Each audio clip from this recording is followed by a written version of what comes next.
You ever read something that is so mind-numbingly disconnected from reality that you actually start to question whether the person that wrote it even likes video games? Because once again, the gamer, is back at it. This time, they are dissecting Kingdom Hearts to tell us that Sora, a literal 15-year-old boy who spent most of his life fighting shadow monsters with Donald Duck and other Disney characters, doesn't understand love. And that might be because of compulsory heterosexuality. I'm not joking. This is real. I saw this video on Vara Dark's channel and I was like, you know what? I have to talk about this. Because this is the most ridiculous article I've read in a while. And if you're tired of this type of manufactured outrage over innocent characters and want actual gaming discussion, make sure you guys hit that like button, drop a comment with your take, and consider subscribing. Now let's talk about how journalism is once again becoming fan fiction therapy. So the latest target of identity think pieces is Sora. Yeah, Kingdom Hearts Sora. Apparently there's a specific line in the Pirates of the Caribbean world where Davy Jones says love is a dreadful bond, and Sora replies with something that's sweet, naive about sharing his heart. And it's just too much for the folks at the gamer though, right? It's not progressive enough. It's too heterosexual. We can't have that. We cannot have that.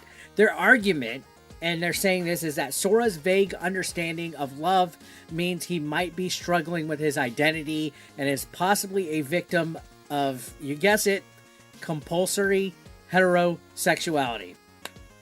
Yeah, because apparently being a teenage boy who doesn't fully understand romantic love must be a political statement now. And this article is ridiculous. So let's go ahead and take a quick breakdown of it. And again, Vera Dark did a banger video. Shout outs to her. Go check her video out. I wanted to give my take of this because this is nuts, okay? So they point to a scene from a spin-off book where Sora ponders what love really is, and they use that to suggest there's deeper, repressed feelings that just have to be queer-coded. I don't even like to say the word. Queer-coded, you know, instead of just being a normal adolescent character in a fantasy series that's aimed at a general audience. And the article shifts, okay? It stops being about the character and it actually becomes about the writer's personal journey, where they're talking about how they grew up as a deeply closeted lesbian who didn't even know gay people existed until they were in their teens. What does this have to do with video games? What does this have to do with Kingdom Hearts? Right? I don't know why we have journalists that continue to do this. Remember Mercante's Elden Ring review where she made it about herself with the DLC and how she struggles with chuds and Gamergate 2.0 and all this stuff? I don't know why they consider to use video games as their soapboxes, but this writer apparently writes about how they didn't relate to Disney princesses growing up. They even say it right here. Something just wasn't clicking when I saw them. I could never see myself in the position of Belle, Ariel, Jasmine, Aurora, or any of the princesses who fell in love with a prince. Love just felt alien to me. Oh my gosh.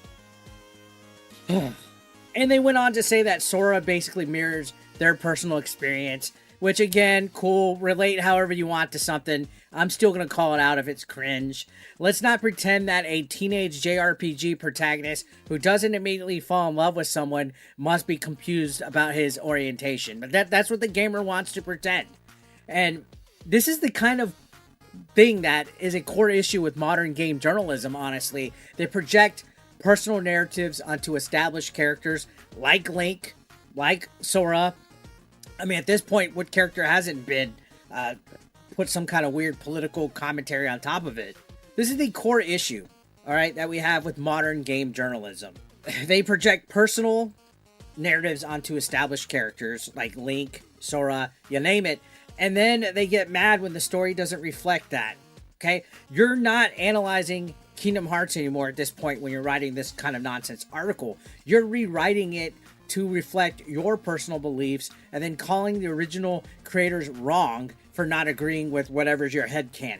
And anybody that doesn't agree with it are bigots. It seems like time and time again, all these modern journalists are just cosplayers that spiral into personal projection.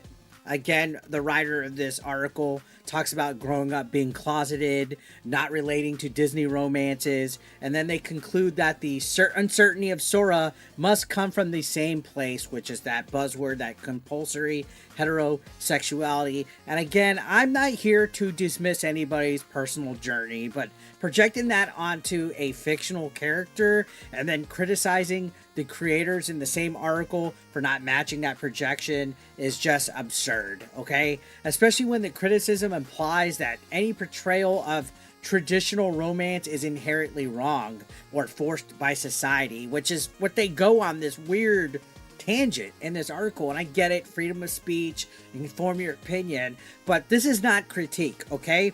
This is rewriting someone else's story to suit your narrative and expecting the rest of us to sit here and play along with it.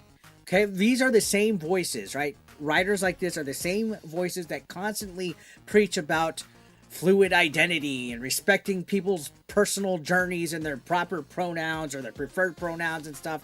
Yet somehow they feel entitled to define what Sora's personal journey is, or Link's, or characters from any kind of video game that has some kind of character that they try to make into some kind of gender fluid character or whatever, and suddenly if the character doesn't fit their preferred mold, it's because of oppression or corporate fear. Oh, they're homophobic, they're bigots, whatever. And they love doing this to Nintendo. They love doing this to Disney, right?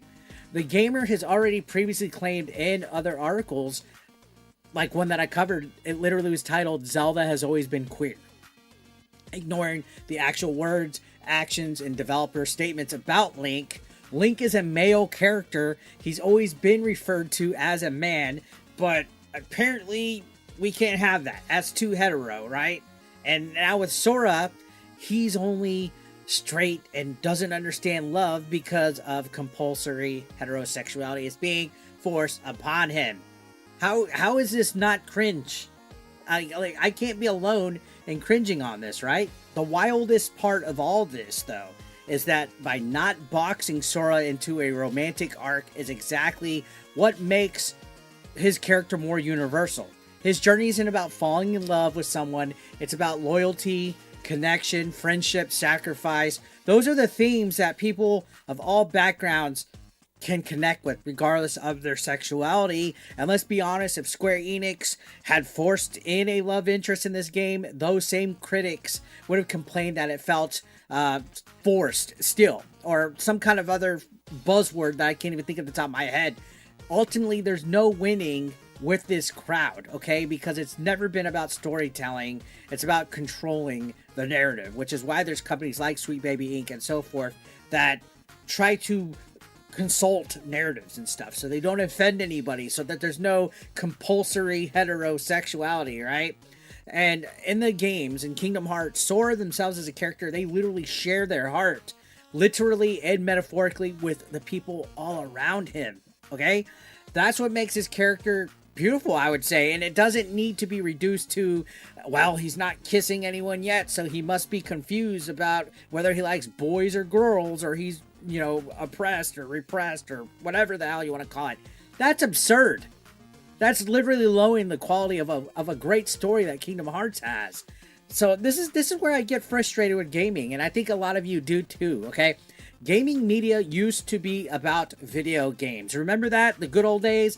Now it's about turning every fictional story into some kind of socio-political essay that nobody asked for. We're not asking for it. You want to write about politics and commentary and stuff? Go write for a news site, not gaming, okay? So who is this content for anymore? Like, who is this? It's not informing gamers. It's not celebrating developers. It's not encouraging new players to jump into these stories. It's basically preaching, right? It's literally alienating anyone who just wants to talk about what makes a game fun or meaningful. And the gamer and outlets like it, they keep pushing these personal manifestos that are disguised as think pieces. They'll say it's about representation, right? But it's really about virtue signaling and moral posturing and, oh, look at me and I'm pandering. And honestly, when fans push back, they call it harassment. We've seen it time and time again. That's their playbook. If you don't like what they say, you're toxic. Gamers are toxic. You're chuds. And honestly, most of us aren't mad at identity. We're mad that the stories that we love keep getting dissected by people who don't care about video games. At the bottom line of it. So fans are done being told what to think, okay? We're tired of being told that enjoying a character as they are, whether it's Sora, Link, Mario, is somehow problematic. Okay, gamers are always problematic, right? Unless we interpret those characters through the right ideological lens, right? We have to, we gotta make sure we're not going into gender norms and gender stereotypes and the patriarchy and all this, right? You see it across all of the industry. More and more players are tuning out to this, tune out these critics. Hogwarts Legacy, remember that? It broke records because people refused to be guilted out of playing this game. Oh, you're a bigot if you support J.K. Rowling in the Harry Potter Wizarding World. Nope. We didn't have any of that, right? And now you're seeing the same thing happen to games like Kingdom Hearts, where the fan base, we're just going to keep rolling on, all right? We're going to roll our eyes at this article, and we're just going to keep playing anyway, because Kingdom Hearts is a beloved franchise that lots of people enjoy. Because here's the truth, guys. We don't need game journalists to tell us what we should be offended by. We don't, okay? We can decide that for ourselves.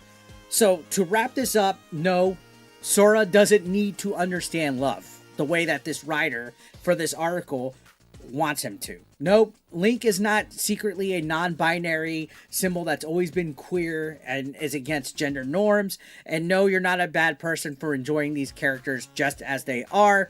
The gamer is not serving the gaming community. They're serving their own ideology and expecting us to just consume, not along. They drag beloved characters into identity debates and they, stuff that they were never written for. They were never intended to be part of identity debates. But anyways, guys, let me know what you think. Do you feel like game journalism has lost the plot? Are you tired of articles like this that care more about rewriting characters than respecting the original vision? Drop your thoughts below. And as always, don't forget to like that video if this resonated with you, and don't forget to subscribe so you don't miss the next video. Appreciate all you for being part of my community. Keep playing the games you love. Keep thinking for yourselves, and I'll catch you on the next one. Thank you so much for watching as always. Peace out.